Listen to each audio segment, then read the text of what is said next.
Hey guys, Masterkey's back with a bit of a product review for you today, and the good people at Avermedia were nice enough to send me their brand new Live Gamer Portable. I've been using a similar device from them for about the last 10 months. It's a Live Gamer HD, and that was an internal capture card. This is an external capture card, so you can plug it in via USB. Very, very cool. To record up to 1080p video, records 720p video up to 60 frames a second. It'll only do 30 frames a second in 1080p, but that is still extremely high quality. You can record up to 60,000 kbps, which is incredible quality, pretty much well lossless. And it's pretty much an all-in-one solution for PS3, Xbox 360, PC, pretty much anything with a component or HDMI output you can use with this device. You see on the box there, Masterkey's Australian Gamer on that sticker. I was stoked. I looked at that and said, they put my name on it. I was stoked to see that. And yeah, that gave me a big smile. And then when I opened the product, I saw they'd actually screen printed my name on the device itself. So that's my device. It's the only one in the world that has my name screen printed on it. Very, very cool. Huge thanks to the company for sending me this out. And yeah, basically, the device itself is a USB 2.0 device that you can plug into your PC or a laptop or whatever that you have that supports USB 2.0 products. And you can then capture video and audio from whatever console you've got running into it. And you can capture at a various range of resolutions. This is pretty much what you get inside the box. You get the product itself, a carry pouch, XSplit license for 3 months, USB signal and power cable. You also get a dedicated PlayStation cable, a breakout lead to use component and audio, component video and audio, a 3.5mm stereo to stereo cable if you want to use external audio from another source, and you get a short HDMI lead so you can just plug it straight into the back of whatever you're using. The device itself, these are just some high-res photos I took on my camera, and I'll just fade in and try and talk about it a bit. You'll see on the front there's a switch there where it's got a switch, and it's a picture of a PC and a picture of an SD card. The revolutionary feature that this device has is it can actually record gameplay up to 720p in quality without a PC whatsoever. It has an SD card slot on it, and what you can actually do is record directly to the device rather than recording to a PC. So I'll talk a little bit about that in a second. You can see the inputs and outputs there. You have a multi-AV in, which is what you use for the dedicated PlayStation lead or the component video and audio. HDMI in and out, of course, for Xbox or PC. And you've also got audio in and out there. If you wanted to actually use a mixer or something like that, you could then run an audio out into that one, and that gives you a bit more control over your audio. It's quite full-featured, quite neat. And I think the coolest thing is the fact that it has that SD card recording capability. As far as what's on the side there, you've just got a standard micro USB port that you can actually plug into your PC or your Xbox or your PS3 if you just want to power it. But if you want to use it in PC mode, of course, that'll have to be plugged into your PC to power the device and also to carry the signal to RE Central, which is the software that they include, which is quite full-featured, and it also is a software you'll need to use to record in such high-quality bit rates. We scroll down now, and we see the SD card slot there. It requires a Class 10 SD card, which is a very, very fast SD card. Records up to 1280 by 720 at 16,000 kbps. Very, very good quality considering it's recording to such a small device. So that opens up areas you can take it to a LAN, you can take it to a small tournament at your local video game store, and you could record the footage directly from whatever console they were using without having to take a PC, all on something that fits in your pocket. I mean, that's incredible. So you'll see there, that's what it looks like when it's hooked up. I've got the USB lead on the left running to my PC, HDMI in the middle there running to a television, and the multi-AV lead there in that particular case is running to a PlayStation 3.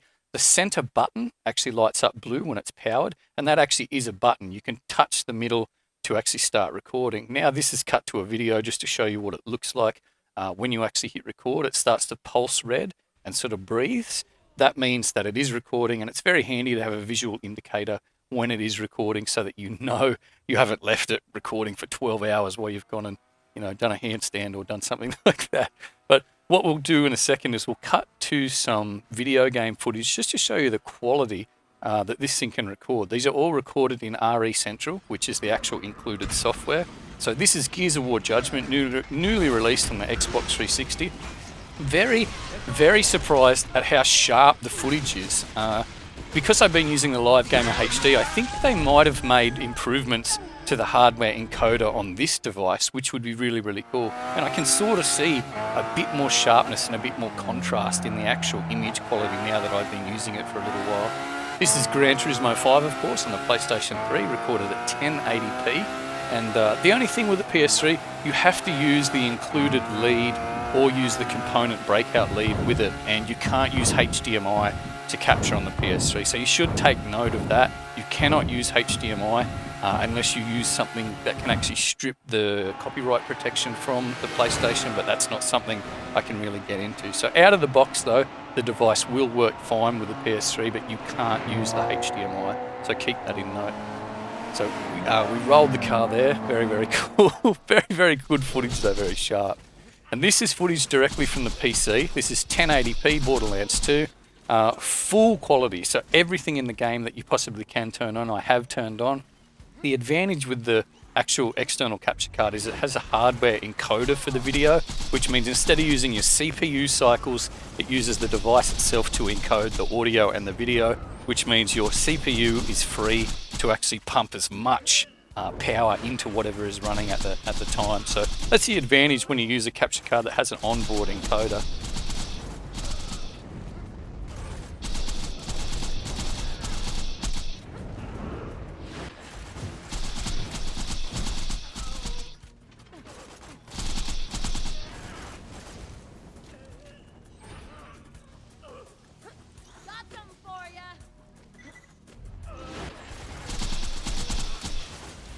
Right, and here we are in RE Central, which is the software suite that actually comes with the Live Gamer Portable capture card.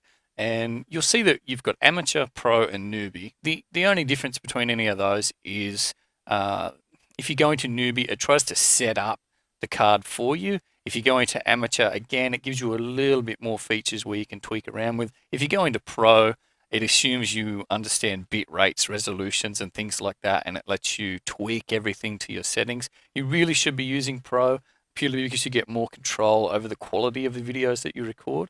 Something that also is very, very cool is the time shift feature. And what it is, it's something taken from like television, where you get something like a pay TV box or something that you can actually rewind live TV. And then if you want, you push a button and it goes back to being live. It sort of buffers a certain amount of the video for you, video and audio, of course, and then you can actually rewind it. And with this feature, you can rewind your gameplay, watch it back, and then you can pull clips out instead of having to actually record an entire match and then go back, try and edit that entire match, just find, you know, that 10 seconds where you did something amazing. You can just do it on the fly, and I'll see if I can actually demonstrate it. So if we click Pro, you'll see we come into the Pro settings here. So the video format, when you're using the time shift function, has to be TS. All it is it's just a different container that actually stores the video and audio information, but it's still compatible with most editing programs out there if you do want to edit it. You can change the resolution here. We've got a multitude of resolutions. So when I do Xbox 360 stuff, I always use 720p. The bit rate here is the thing that will really judge the quality. So you can drop it right down to 300, 400 kbps, which is extremely low and almost unusable unless you're recording in a resolution like 360p. So if you get up to around the 30,000 all the way up to 60,000 kbps, you're basically getting lossless quality recording. Audio bitrate here, we pump that up to 256, so that's as high as we can possibly go for the audio quality. When you're doing video game stuff, you want to always try and focus on getting your audio as good as you possibly can. Your frame rate here, we can actually go up to 60 frames per second when we do 720p. I only record in 30 because you can run into problems with audio desyncing because YouTube actually doesn't like 60 frame a second files, so you can get your audio to desync after you've uploaded it. It's no fault of the software or the capture card. It's more that YouTube doesn't like to handle 60 frames a second. So if you can record in 30, that is definitely a good option there. Here we've got current PC, other PC, and game console. So depending on what you're recording on.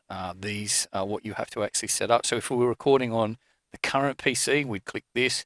But if we're recording on game console, we have to click this. I should also state that the time shift function only works when game console or other PC is selected. So the video source here, we've got HDMI. You can also use component when you're using the specialized PlayStation lead or the component video breakout lead. Audio source here, we've got audio source, HDMI, audio in, or component left and right. Audio in is the one that you would use, the 3.5mm audio lead that we spoke about in the start of the video. HDMI, of course, is the audio straight from HDMI. And component LR needs to be set when you're using this option here to capture the audio. So we're using HDMI, of course. You can use an external microphone, so you can do live commentary as you are recording. You just click this, and then you can select your microphone. You can record it to a separate MP3 file so that you can actually edit the sound levels and try and sync it up later, or you can have it record directly onto the video itself. What we're going to do is we're going to click ready. With a bit of luck, we'll have some footage. Here we are. So we've got Gears of War Judgment up at the moment. So what we'll try and test and what we'll try and do is we'll show you how this actual time shift function works. So you see here, we've got a button here that says live. Right now it's grayed out because we are live. What we're seeing is what's happening. We'll try and get into a match. We'll set up a private match just quickly, and we'll just go free for all, try and get it happening as quick as we possibly can. Start game. Yes, we're ready to continue. So again, we're not going to try and do anything special. This is just proof of concept. I really wanted to show this off. It's something that I think a lot of people are really going to like. You should bear in mind that it's not actually recording your gameplay. You have to record it. What the time shift does is, see this bar here? This bar will actually fill all the way up eventually, and it monitors here how many gigabytes that you're actually burning through. And until the program is closed, it will constantly start using space. So when the program is closed, it will delete all of the used space that it actually has to actually buffer that time shift feature. But it's something that works very, very well, and it's something that you have to keep an eye on, especially if you don't have much hard drive space. So we'll jump into a match. What are we doing here? Just jump straight into this if we can. Again, I probably don't even have to start the match. I can probably just use that and show you what the time shift does just from here. So you can see this bar is slowly creeping forward. And what it's doing is it's buffering everything it sees and everything it hears to your hard drive. It's not recording, it's just buffering. And like I said, once you close the program, it deletes all that buffered information. But right now, if we wanted to, we can actually rewind. And you see now we're back at the menu where we were. So let's say something really cool happened in the menu, or you had someone in the menu that said something funny. You can now click record, and you can record this clip out of this. So let's say something really cool happened in a match, you got a headshot, you can scrub back through, we can go all the way back, and then we can record that clip, and then we hit live, and it brings us back to the live footage. So it's very, very cool feature, and it's something that I think a lot of people that make montages would really, really like, purely because it makes getting very high quality clips much, much easier, rather than having to record a whole match and then sift through to get what you wanted. So again, basically what we do is, if we wanted something, we can drag this back a couple of seconds. And now we're back here. So if we wanted to, we can click record and it'd start recording this. So again, if that was a highlight, we pull that highlight out and that would be our highlight. We click live and we're back to the live action. So very, very nice feature. That is the time shift function. I wanted to try and cover that because it is something that I think a lot of people will really, really like. Alright guys, and that was the review of the Live Gamer Portable. I have to give a huge thank you to the people at Avermedia for sending me this product and giving me the chance to review it. I wholeheartedly can recommend it purely because it's like an upgraded version of the capture card I've been using for the last 10 months. And being an external device, it makes it much easier to switch from console to PC, take it to a friend's house in a backpack, record a gameplay session, It's just fantastic. You know what I mean? It's a really, really handy little device. Uh, I will link in the description to their product page so you can get more information about pricing and availability in your particular region or country. If you have specific questions that you want to ask me, please send them to me on Twitter. It's very difficult for me to answer and respond because YouTube's comments don't really give me live updates for each individual comment. So if you do have questions you want answered, send them to me on Twitter. I've got my link there to Twitter on the actual video screen. But yeah, again, huge thank you to Avermedia for sending me the product. I wholeheartedly recommend it if you want to get into recording videos, if you want to get into live streaming. This is a great product to get you started. If you enjoyed the video, please share it around with people that are interested in creating content for YouTube or even just archiving video gameplay. I never ask people to share videos, but it's something that I don't take lightly when a company sends me such an expensive product to do a review on. I'd like as many people to see the video as possible, purely to help the company spread the word on such a fantastic product that they have sent me. So anyway, guys, I hope you enjoyed this one, and until the next video, we'll see you later.